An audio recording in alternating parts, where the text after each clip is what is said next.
수많은 사람들이 2023년 초에 하락을 이야기했죠. 아니, 급락을 이야기했습니다. 그리고 우리도 많이 동의했는데, 그렇다면 과연 2023년 초에 집을 산 사람은 지금 어떻게 살고 있을까요? 그 이야기 한번 해보겠습니다.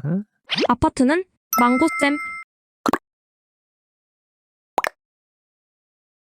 자, 2023년 초 여러분 기억나십니까? 2022년에 그 급락의 트라우마에 푹 빠져가지고 매물을 급하게 던지고 전세 자금을 빼주기 위해서 집을 내놨는데 안 팔리니까 호가를 더 낮추고 더 낮춰가지고 해도 사람들이 아예 오질 않으니까 더 낮추고, 그래서 그 가격에 거래가 되면 사람들이 와 이것 봐라 1, 2억이 빠졌다 안 빠졌다, 뭐 송도에서 3억 빠진 아파트, 어디에서 반토막 난 아파트, 이런 영상들로 도배가 됐지 않습니까? 그런 게 조회수가 아마 수십만 수백만까지 나오고 그러지 않았습니까? 그런데 그런 시기에 집을 다시는 사면 안 될 것 같았는데 집을 산 사람들은 도대체 지금 어떻게 살고 있을까요? 궁금하지 않으십니까? 그때는 이랬습니다. 곧 집값 폭락 올 겁니다. 주춤했는데 2022년 연말에 주춤하다가 살짝 오르니까 곧 집값 폭락 올 겁니다. 데이터로 직접 보여드릴게요. 이런 이야기도 있었고, 무주택자는 집 사지 마세요. 집값 3, 40% 떨어집니다. 그때 무주택자들이 집을 안 샀어야 되나요? 샀어야 되나요? 서울 기준으로, 수도권 기준으로 보면은 제 생각은 좀 많이 다른데 말입니다. 3, 40% 떨어진다는 집값은 지금 어떻게 돼 있습니까? 자, 볼까요? 집값 40% 이상 폭락합니다. 무주택자는 이때 집을 사세요. 40% 이상 폭락한다. 그래서 2030년에 집을 사야 된다. 뭐 이런 얘기까지 나왔었죠. 그래서 2023년 초에 도대체 어떤 상황이었는지 다시 한번 보겠습니다. 아, 여러분, 실망하지 마십시오. 2024년도 나오고, 그 다음에 2025년까지 이야기 드릴 테니까 걱정하지 마십시오. 자, 2023년은 이런 시기였죠. 2022년 바닥을 찍고 이렇게 올라오던 시기였다는 거죠. 이때 40%더 폭락한다는 이야기를 하고 있었다라는 겁니다. 근데 우리는 믿었어요. 그렇죠? 많은 분들이 동의했어요. 제가 영상만 올리면 악플이 어마어마하게 달렸습니다. 투기꾼이 조장한다 이러면서 집이 오른다고 말도 안 되는 소리 하지 마라, 이런 이야기까지 들었었습니다. 용기 내야 한다라고 하는 저에게 그런 말을 했었죠. 그래서 실제로 집을 산 사람들은 어떻게 됐을까? 자, 제가 한번 가장 대표적인 단지 가지고 설명을 한번 해볼게요. 그때 이제 집을 샀으면 이렇게 되는 겁니다. 여기가 바닥이었는데 집을 샀으면 이렇게 됐다. 정말 용기가 많이 필요하던 시기였죠. 왜냐하면 이렇게 불처럼 오르다가 정말 오른다는 믿음밖에 없었는데 이렇게 불처럼 빠졌는데 누가 여기서 용기를 낼 수 있었겠습니까? 그죠? 그 당시에 제가 한 20년 가까이 아파트 시장에 있었는데 저도 사실 두려웠거든요. 두려웠는데 결국에는 1월, 2월 시장에 돌아다니다 보니까 특례 보금자리론 받아서 6억 이하 사시는 분들이 너무 많더라 이거죠. 그래서 그때 이게 턴을 하는구나 이런 생각을 했었어요. 그래서 정부가 대출을 받아서 집값을 올린다 이런 이야기 우리가 되게 많이 들어봤는데 2013, 14, 15년에 그런 이야기 했었죠. 그런 이야기. 나라에서 빚을 내서 집을 사란다. 그래서 페이스북이나 이런 데 내려가면 야 빚을 내서 집을 사래 허허허허 미쳤나봐 막 다 이러고 있었어요. 그죠? 그때 집 산 사람들은 두세 배씩 올랐습니다. 2024년 초에는 여러분 또 이랬습니다. 아무도 집을 안 사고 있다. 이거는 지금도 나오지 않습니까? 아무도 집을 안 사고 있다. 공포의 2024년 부동산 전망. 아파트 매수세 완전 꺾였다. 너무 비슷하지 않습니까? 여러분 오래 가지도 않아요. 몇 개월 전에 불과 이러고 있었다는 겁니다. 진짜 무서운 게 오고 있다. 야, 이게 진짜 무서운 거 정말 언제 올지 모르겠다. 언제 올지 몰라서 진짜 무섭다. 대부분 가난해질 것입니다. 와, 이런 이야기 하고 있었다는 거죠. 2024년 초에. 왜? 생각나세요, 여러분? 2024년 초에는 야, 2023년 하반기에 빠지는 거 봤지? 이런 걸 보고 데드캣 바운스라는 거다 이놈들아. 그런 이야기 하지 않았습니까? 부동산 하는 사람들은 잘 모르나 본데 주식에 보면 있잖아. 데드캣 바운스란 게 있어. 데드캣 바운스. 고양이가 죽었는데 바운스 하니까 살아있는 것 같지? 막 이러면서 그런 이야기였잖아요. 그래서 이렇게 줄줄이 새 아파트들 줄줄이 쓰러집니다. 그때 쓰러진 놈 몇 개 샀어야 되는 건데 강남도 무너뜨릴 큰 충격이 옵니다. 강남 무너졌습니까? 이때 평당 6천만 원에 분양한 게 지금 1억 7천만 원입니다. 평당입니다. 한 채가 아니고. 그래서 어쨌든 불안했죠. 뭐 때늦게 바운스라 그러니까 유식해 보이잖아요. 자, 그리고 10년 만에 나온 충격적 집값 정말 큰일 터질 겁니다.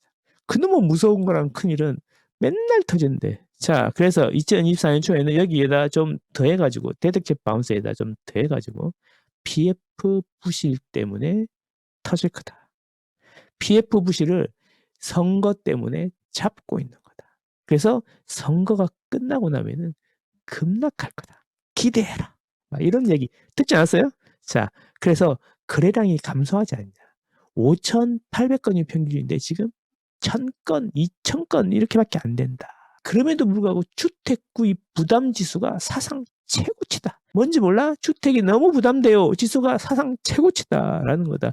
빚을 내서 집을 사면 콜로 간다, 이 영꼴족들아. 이런 이야기 아니었습니까? 그죠? 투자자들이 아예 안 들어오니까 집값이 뜨질 않는 거예요, 얘들아. 이렇게 내 집 마련하는 사람들을, 실수요자들을 훈계를 냈죠. 그래서 그런 분들께서 선량한 서민들을 복음을 전파하는 것 같은 그런 분위기였죠. 지금도 여전히 조회수는 저보다 그분들이 훨씬 많이 나옵니다. 그런데 집값은 또 어떻게 됐습니까? 2023년에 사지 못했는데 그럼 2024년에 사야 되냐라고 마음먹고 있는데 이렇게 된 거죠. 이렇게 올랐다는 거죠. 그러면 집값은 어떻게 됐냐? 실제로 그때 산 사람들은 자 살짝 올랐다가 꺾였다가 다시 올라가는 짜릿한 이 구간을 맛보게 된 겁니다. 자, 여러분, 우리 이전 영상에서 데이터를 가지고 설명을 한번 해드렸는데 계속 저는 데이터로 설명드리잖아요. 오늘은 제가 데이터보다는 좀 약간 감성적으로 한번 해보는 겁니다. 감성적인 게 더 잘 먹히는 것 같아서 한번 해봤습니다. 자, 그래서 이렇게 2024년 초에 못 산 사람들은 또 후회를 하고 있다라는 겁니다. 그래서 여러분, PF 부실이 터졌습니까? 거래량이 그래서 1000건, 900건밖에 안 되고 있습니까, 아직도? 주택 구입 부담 지수는 높은데 왜 여전히 사람들은 집을 이렇게 잘 사고 있는 겁니까? 투자자들이 없다는데 집값은 왜 자꾸 오르고 있는 겁니까? 이런 걸 생각해 봐야 된다라는 겁니다. 자, 그러면 현재는 어떠냐? 현재라고 뭐 달라졌겠습니까? 자, 무주택자 빚내서 집 사고 있다. 지금 대출하면 망합니다. 지금 집 사면 망하는 이유를 설명해 준다고 합니다. 자, 이게 너무나 똑같은 레파토리를 우리고 있는데 여러분들은 어떻습니까? 또 이 사람들의 말에 또 혹시나 하는 마음에 자, 이러고 있습니다. 17년 만에 터진 경기 침체 신호. 단 한 번이라도 태어나고 나서 경기가 좋다는 이야기 들어보신 적 있으십니까? 제 경험으로는 40대 이후라면 아마 단 한 번도 들어본 적이 없었을 겁니다. 그런데 우리는 소득이 몇 배가 늘고 집값이 몇 배가 올랐습니다. 그래서 집값 내년부터 또 무서운 게 온답니다. 뭐가 그렇게 무서운지 모르겠는데 안 와서 더 무섭다 이런 겁니다. 자, 그 다음에 풀 버전도 한번 보겠습니다. 한국부동산 끔찍한 붕괴가 터진다. 도대체 이게 끔찍하다는 말이 어느 정도 수준을 이야기하는지 잘 모르겠습니다. 1,000만 원 빠지면 끔찍한 건가요? 그러면 제가 인정하겠습니다. 자, 11월부터 다들 난리 날 겁니다. 여러분, 난리 나셨습니까? 여러분들, 난리 나셨습니까? 주위에 집값이 막 자고 일어나면 1,000만 원, 2,000만 원씩 쭉쭉 빠지나요? 매일매일 끔찍합니까? 아니지 않습니까? 자, 이런 이야기는 4, 5, 6월 달에도 떨어진다고 그랬고 7, 8, 9월 달에도 떨어진다고 그랬고 10월, 11월에도 떨어진다고 합니다. 집값은 이것을 비웃기라듯이 계속 오르고 있다라는 겁니다. 어쨌든 강남 부동산 결국 침몰하는 중. 강남 부동산이 지금 침몰하고 있습니까? 살벌합니다. 이게 제가 사방에서 긁어 온 게 아니고 그냥 우리가 보통 많이 보던 대형 채널에서 쭉 나오는 내용들을 그냥 시기에 맞춰가지고 그냥 캡처한 겁니다. 몇 장만 캡처한 겁니다. 이거 말고도 엄청나게 많습니다. 자, 그래서 현재도 이러고 있는 거죠. 지금은 무슨 이야기하죠? 떨어지는 연구로 수요 부족, 주택 구입 물량 지수 막 이런 거 가지고 이야기합니다. 저는 제가 2023년 초부터 했던 이야기들을 유튜브에 나왔던 이야기들을 그대로 삭제해서 채널 가운데 올려놨으니까 한번 보시면 좋겠습니다. 자, 그래서 저는 또 여러분들에게 질문을 드립니다. 우리가 2023년 급락장 이후에 용기를 내지 못했고 2024년 데드캣 바운스 이후에도 용기를 못 했는데 현재 우리는 어떻게 해야 되냐 이런 이야기죠. 자, 그래서 앞으로 이제 어떻게 될 것 같냐 이런 거죠. 2024년은 아직 데드캣 바운스도 안 생겼어. 자, 그런 이야기입니다.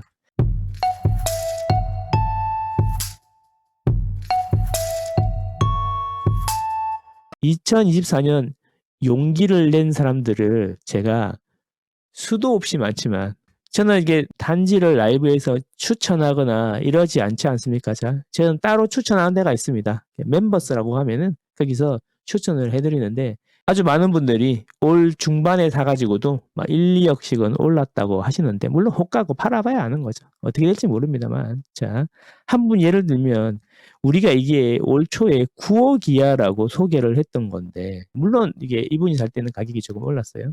그래서 이거를 갭 2, 3억으로 살 수 있는 걸로 소개를 했었어요. 그래서 이렇게 사셨는데 벌써 이게 11억. 이게 똑같은 건데 가격 제일 싼 게 11억이고 제일 비싼 게 15억입니다. 근데 이게 의외로 많이 사셨더라고요. 그래서 이런 것도 있고 한두 개가 아닙니다. 강남 외에 사셨는데 대치동에 좋은 아파트로 들어가고 이랬다라는 거죠.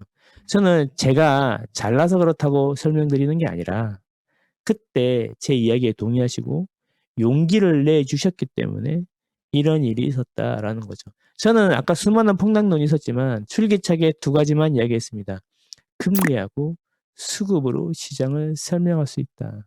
자, 그러면 지금 금리는 앞으로 어떤 방향으로 갈 것이고 수급은 앞으로 어떤 방향으로 가냐.